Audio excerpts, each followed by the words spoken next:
نخيل وأعناب وفجرنا فيها من العيون ليأكلوا من ثمره وما عملته أيديهم أفلا يشكرون سبحان الذي خلق الأزواج كلها مما تنبت الأرض ومن أنفسهم ومما لا يعلمون وآية لهم الليل نسلخ منه النهار فإذا هم مظلمون والشمس تجري لمستقر لها ذلك تقدير العزيز العليم والقمر قدرناه منازل حتى عاد كالأرجون القديم لا الشمس ينبغي لها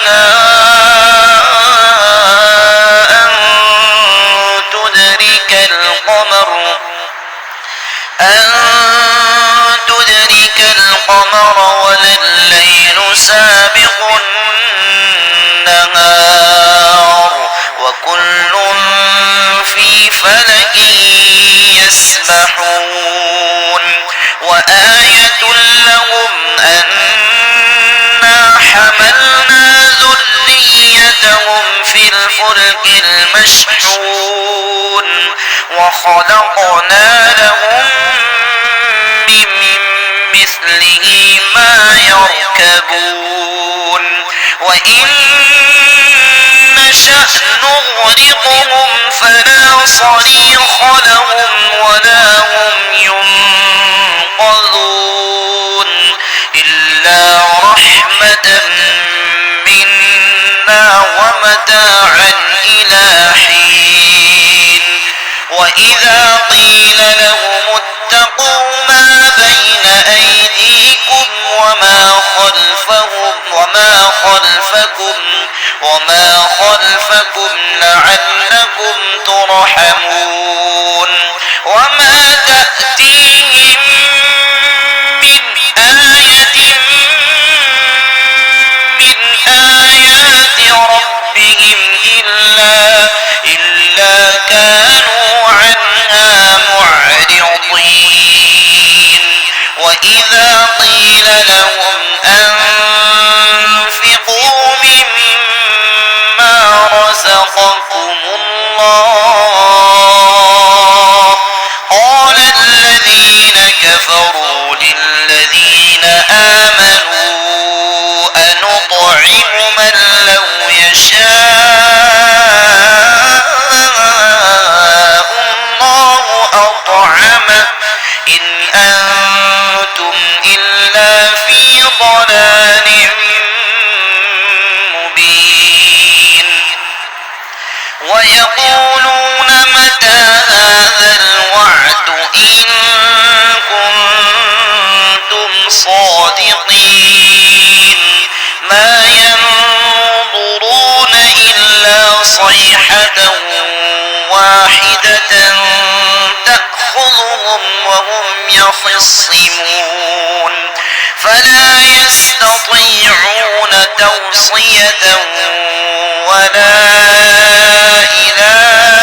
أهلهم يرجعون ونفخ بالصور فإذا هم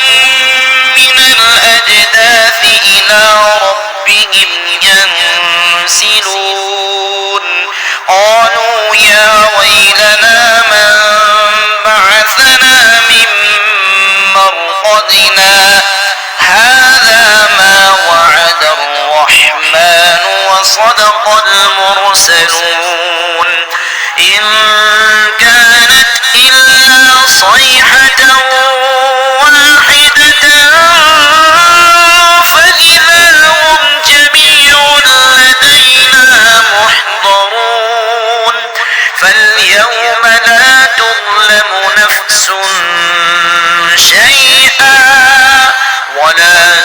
تجزون إلا ما كنتم تعملون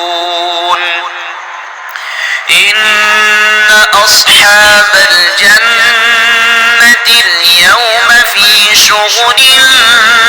فاكهون هم وأزواجهم في ظلال على الأرائك متكئون لهم فيها فاكهة ولهم ما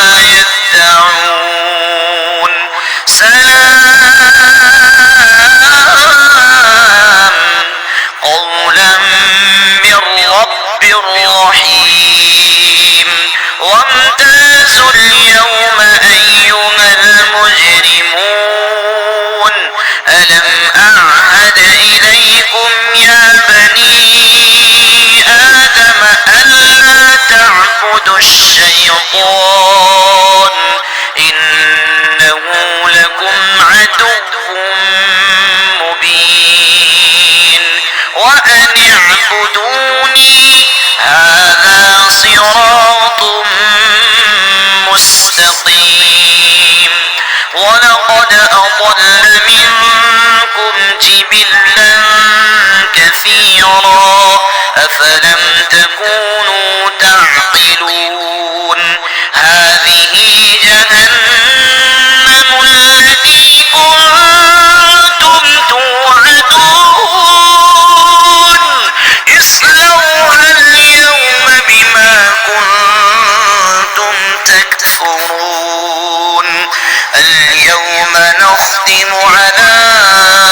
أفواههم وتكلمنا أيديهم وتشهد أرجلهم بما كانوا يكسبون ولو نشاء لطمسنا على أعينهم فاستبقوا الصراط فأنى يبصرون ولو نشاء لمسخناهم على مكانتهم فما استطاعوا مضيا ولا يرجعون